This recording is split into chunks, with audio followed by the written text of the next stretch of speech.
Why do you say that?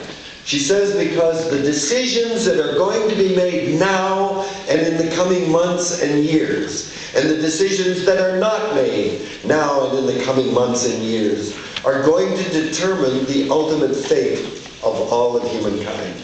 Indeed, in countless other species of plants and animals. We are at a defining moment in human history when we are going to show whether we are a spectacular flash in the pan and a failure, we're going to flame out, or whether we are an amazing species capable of learning from the past, of finding our mistakes, using our experience to try to plot a different direction in the way that we are going.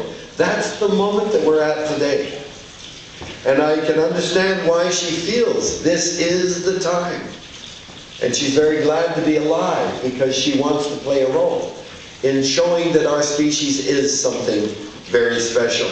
It may seem rather melodramatic to say this is the defining moment in our history, but I believe she's right. And the reason is for over 40 years, the leading scientists of the world have been telling us we're headed down a very dangerous path.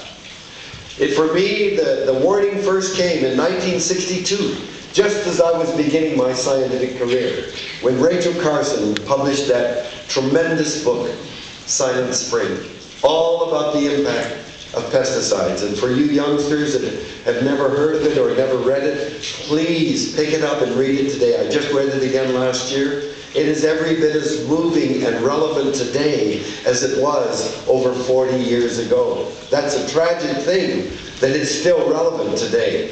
But that book was absolutely critical. In 1962, when Silent Spring, all about the unexpected effects of pesticides, came out, there wasn't a single minister or department of the environment in any country on the planet.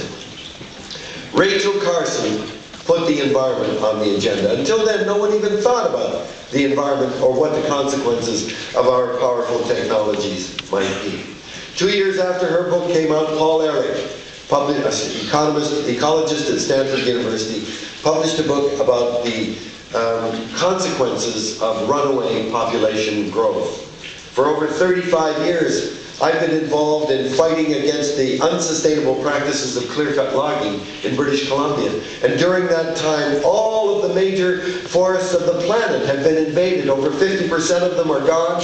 And if we carry on as we are, they'll all be gone within another 20 years.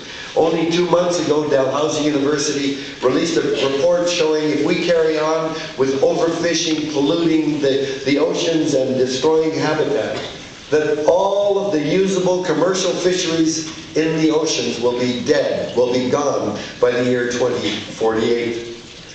I've talked to scientists who have a station, the US research station at the South Pole, and they tell me they can detect toxic chemicals from all over the planet.